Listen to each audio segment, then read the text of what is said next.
Hi friends, ఇదేంటో మీకు తెలుసా?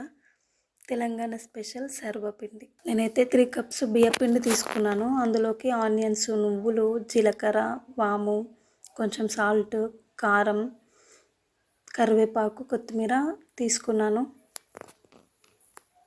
ఇవన్నింటినీ ఒక్కొక్కటిగా పిండిలోకి వేసేసుకోవాలి. వేసేసుకొని పిండి మంచిగా మిక్స్ చేసుకోవాలి. కొంతమంది ఏంటంటే పచ్చిమిర్చి పేస్ట్ వేసుకుంటారు, మళ్ళీ పల్లీలు కూడా వేసుకుంటారు. నేను అవేం వేయట్లేదు, మాకు ఇలాగే ఇష్టము, ఇలానే చేస్తాను నేను. ఆ పచ్చిమిర్చి వేసుకుంటే కూడా బాగుంటుంది, మీ చాయిస్ అది. నేను ఇలా అన్నీ వేసేసుకొని లాస్ట్కి కొత్తిమీర, కరివేపాకును కూడా కట్ చేసుకొని వేసుకుంటాను. ఇలా ముందుగా అన్నీ మిక్స్ చేసేసుకొని దాంట్లో వాటర్ యాడ్ చేసుకుంటూ కలిపేసుకుంటాను పిండి. కొంతమంది వేడి వాటర్ కూడా పోసుకొని కలుపుకుంటారు, అంటే పిండిని ఉప్పుకుంటారు. నేను అట్లా ఏం చేయట్లేదు. నార్మల్గా నేను ఎప్పుడు చేసినా చల్లటి నీళ్ళే పోసుకొని చేసుకుంటాను. ఇలా ముద్దలాగా చేసేసుకొని పెట్టేసుకున్నాను.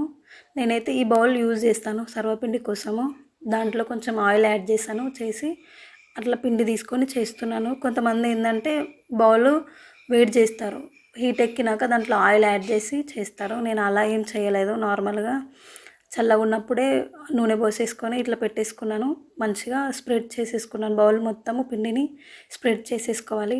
అట్లా చేసేసుకున్నాక మధ్య మధ్యలో హోల్స్ పెట్టుకోవాలి. చూడండి, వీడియోలో చూపించినట్టు అలా స్ప్రెడ్ చేసేసుకొని హోల్స్ పెట్టేసుకోవాలి. అలా హోల్స్ పెట్టుకున్నాక దాంట్లోకి ఇంకొంచెం ఆయిల్ యాడ్ చేయాలి. సర్వపిండికి కొంచెం ఆయిల్ ఎక్కువనే పడుతుంది. ఆయిల్ ఉంటేనే అది మంచిగా అవుతుంది, సర్వపిండి టేస్ట్ కూడా వస్తుంది. అలా పెట్టేసుకొని నేనైతే పొయ్యి మీద పెట్టేసుకున్నాను. నేను 2 బౌల్స్ యూజ్ చేస్తాను సర్వపిండి పెట్టడానికి, ఎందుకంటే ఇది తొందరగా అవుతుందని. ఇది కొంచెం లేట్గా అవుతుంది కదా, తొందరగా ఈజీ ప్రాసెస్ ఇది. 2 బౌల్స్లు పెట్టేసుకుంటే ఒకటి అవ్వగానే ఇంకోటి అయిపోతుంది. మా పాప అయితే వెయిట్ చేస్తుంది అది తినడానికి, తనకు చాలా ఇష్టము. ఇలా అయిపోయినాక ఆయిల్ని తీసేసుకోవచ్చు, మనం సపరేట్ చేసేసుకుంటే సర్వపిండికి కూడా ఎక్కువ ఆయిల్ అంటినట్టు ఉండదు, మనకి తినేటప్పుడు కూడా ఆయిల్గా అనిపించదు. ఈ ఆయిల్ మళ్ళీ మనం ఆ సర్వపిండి చేసేటప్పుడు దాంట్లోకి వేసుకోవచ్చు. చూడండి, మా బుడ్డిది వెయిట్ చేస్తుంది సర్వపిండి కోసం. లాస్ట్ అయితే నా సర్వపిండి అయ్యింది. మీకు నచ్చితే కమెంట్ చేయండి, షేర్ చేయండి, లైక్ చేయండి, సబ్స్క్రైబ్ చేయడం మర్చిపోకండి. మీలో ఎంతమందికి ఇష్టమో కమెంట్ చేయండి. అయితే